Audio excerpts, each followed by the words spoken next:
আসসালামু আলাইকুম ওয়া রাহমাতুল্লাহ। আপনাদের সাথে কথা বলছি প্রফেসর ডক্টর মোহাম্মদ মহিউদ্দিন উজ্জ্বল।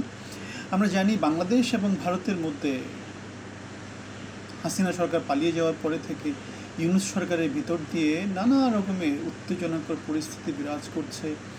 আমরা দেখেছি সেভেন সিস্টার্স ভেঙে দেয়া, তারপরে ত্রিপুরা থেকে একটু বাঁধ ভেঙে বাংলাদেশের উত্তর পূর্বাঞ্চলের বিশাল একটা এলাকা অনেক দিন ধরে প্লাবিত হওয়া, বাংলাদেশের জিডিপি কমে যাওয়া, ডিমের দাম 20 টাকা 22 টাকা উঠে যাওয়া, আমাদের অর্থ উপদেষ্টার আমি কি ডিম বানাবো কি না সেরকম একটা কথা বলা, এবং যেটা দিয়ে তিনি অনেক বেশি সমালোচিত হয়েছে। কারণ তাকে ডিম বানাতে বলা হয়নি, তাকে ডিম আমদানি করতে বলা হয়েছিল। পরে ভারত থেকে আমরা দেখেছিলাম যে 3 টাকা 4 টাকা দিয়ে ডিম আমদানি করা হয়েছিল, যেখানে বাংলাদেশে একটা ডিমের দাম 20 টাকা হয়ে গিয়েছিল। আমরা এটা নিয়ে কথা বলেছিলাম যে বাংলাদেশের পলিসিগত দিক থেকে বাংলাদেশে অনেক বেশি সংস্কারের প্রয়োজন।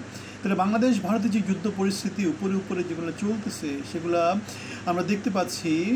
এখন ভারতও তাদের প্রতিরক্ষামূলক ব্যবস্থাগুলো তারা নেওয়া শুরু করেছে।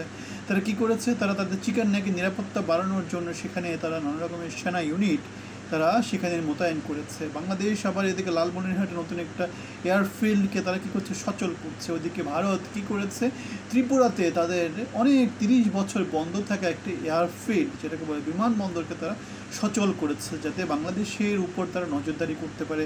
তাদের সেভেন সিস্টার্স কোনোভাবে ঝুঁকি হলে তারা যাতে প্রতিরক্ষামূলক ব্যবস্থাগুলো নিতে পারে।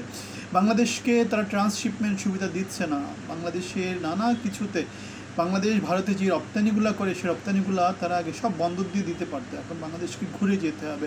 এক বন্দর দিয়ে ঢুকবে, এক বন্দর দিয়ে বের হবে। সুতরাং বাংলাদেশের জন্য নানা রকম বেরিয়া ভারত থেকে দেওয়া হচ্ছে এবং বাংলাদেশের আমদানি রপ্তানি বাণিজ্য প্রচণ্ড রকমভাবে সাফার করছে। সো ভারত যেহেতু বিশাল জনগোষ্ঠীর একটা দেশ, বিশাল আয়তনের একটা দেশ, ভারতের কাছে বাংলাদেশ কিছুই না, কিন্তু বাংলাদেশের কাছে ভারত বিশাল বড় একটা কিছু। ভারতের বাজারে বাংলাদেশ যে রপ্তানিগুলো করে সেগুলো বাংলাদেশের জন্য বিশাল কিছু। সুতরাং এই অবস্থায় বাংলাদেশ এবং ভারত এই যে নতুন প্রতিরক্ষাগত দিক থেকে সামরিকভাবে তারা যে নতুন ব্যবস্থাপনাগুলো নিচ্ছে সেগুলা বাংলাদেশকে কিন্তু ভূ রাজনৈতিক দিক থেকে পিছিয়ে দিচ্ছে। বাংলাদেশ যদি ভারতের এরকম সৌহার্দ্যপূর্ণ যে সম্পর্কটা ছিল সেটা যদি আরও নষ্ট হতে থাকে, আরও তিক্ত হতে থাকে, তাহলে কী হবে, পার্বত্য চট্টগ্রামে যেরকম একটা অশান্তি তৈরি হয়েছিল সেরকম একটা অসচেতনমূলক পরিস্থিতি বাংলাদেশে তৈরি হতে পারে, এবং দেখা যেতে পারে যে বাংলাদেশের সামরিক বাহিনীর বিশাল বড় একটা বাজেট সেখানে চলে যাবে। বাংলাদেশের উন্নতির যেই জিনিসপত্রগুলো আমরা দেখতে পেয়েছি সেগুলো আর দেখতে পাবো না। অলরেডি বাংলাদেশের জিডিপি কমতে কমতে 60% কমে গেছে, বাংলাদেশের বিদেশি বিনিয়োগ 70% কমে গেছে, বাংলাদেশের 3 লক্ষ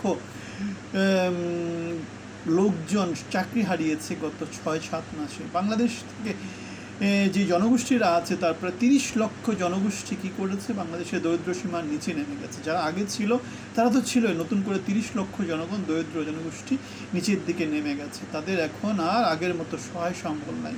সুতরাং আমরা দেখতে পাচ্ছি বাংলাদেশ দিন থেকে দিন পিছনের দিকে চলে যাচ্ছে। অন্যদিকে ভারতের ক্ষেত্রে কী হচ্ছে, ভারতে মার্কিন যুক্তরাষ্ট্রের নতুন ট্যারিফ পলিসি ঘোষণা করার পরে চায়না থেকে প্রচুর ইন্ডাস্ট্রি বাংলাদেশে আসছে, মানে ইন্ডিয়াতে আসছে।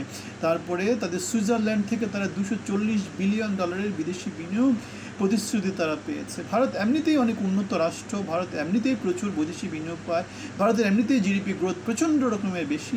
এখন মার্কিন যুক্তরাষ্ট্রের নতুন ট্যারিফ পলিসির ফলে ভারত অনেক বেশি সুবিধা পাচ্ছে এবং তার ফল ভারত সামনে পাবে, ভারত উন্নত হতে থাকবে। কিন্তু বাংলাদেশ ভারতের সাথে যুদ্ধ করার ফলে নানা রকমের উত্ত্যক্তমূলক ব্যাপার স্যাপারের মধ্য দিয়ে যাওয়ার ফলে আলটিমেটলি বাংলাদেশ কৌশলগত দিক থেকে ভারতীয় যে বাণিজ্যগুলো বাংলাদেশ পেত সেই বাণিজ্যগুলো বাংলাদেশ আর পাবে না, বাংলাদেশ দিন দিন হারিয়ে যাবে।